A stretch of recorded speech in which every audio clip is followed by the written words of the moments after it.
Hello, dear students. Let's start the new topic Dalton's atomic theory. This topic from chapter 4 of class 8 in subject chemistry. Let's open your book of chemistry and come on the page number 34. Now, Dalton atomic theory. Here, some history about the Dalton's atomic theory. For about 2000 years, the atomic theory remained a mere speculations.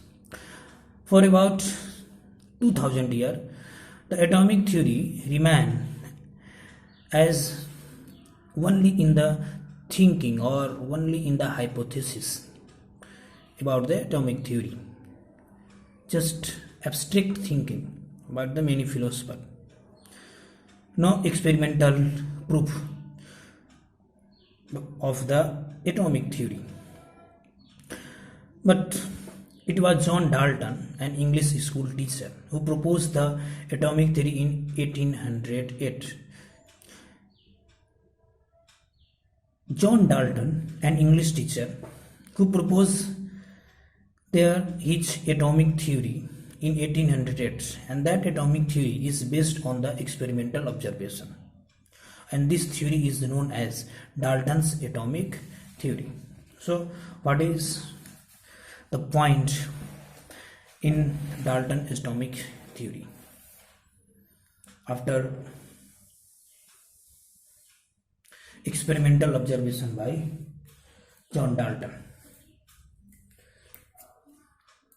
Now, let's come on the page number 35.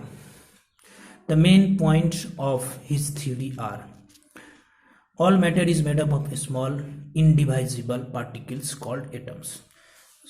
Dalton said that this atomic theory of Dalton's said that, first point, all the matter around us is made up of small indivisible, indestructible particles, and that particle called atoms. Second point, atom cannot be created, atom cannot be destroyed, atom cannot be subdivided. So atom is an indivisible particles. Now next, the atom of an element are identical in all respects, but the atom of one element are different from the atoms of any other element. So, for example, when the atoms of the iron elements, the iron elements have the similar type of the atoms, only Fe.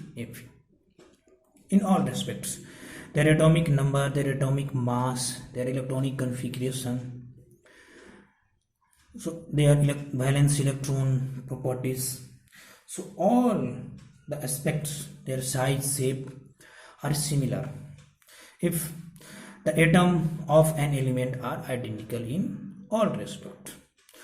But the atom of different elements have different properties.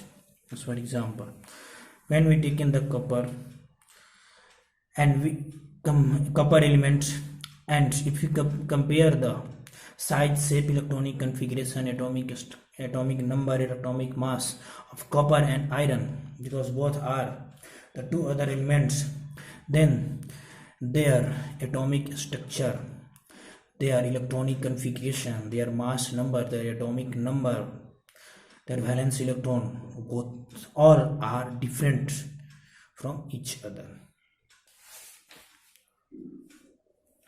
Now, next point, the atoms of an element combine in a small whole number ratio to form molecule of the elements. So, atom of an element always combined in a small whole number to form molecule of the elements. For example, when carbon and oxygen both combines to form the CO2. In the CO2, the carbon atom and oxygen atom both have the whole number ratio, that is 1:2. Now next point, the atoms of one element combined with atoms of another element in a small whole number ratio to form molecule or compound. So atom of one element combined with the atom of another element, then always they combined to form molecule of compound, and their combination have a small whole number ratio. Now next point, in a chemical reaction atoms are combined, separated or rearranged. As for example, in case of H2 and O2, both elements, hydrogens and oxygens, both are combined. They combined to form the H2O. In this form, the H2O have the atoms are here the rearranged, and after rearranging, and here hydrogens and oxygens both are separated to each other, and they forms, after rearranging they form the H2O. So this is all about the Dalton's atomic theory.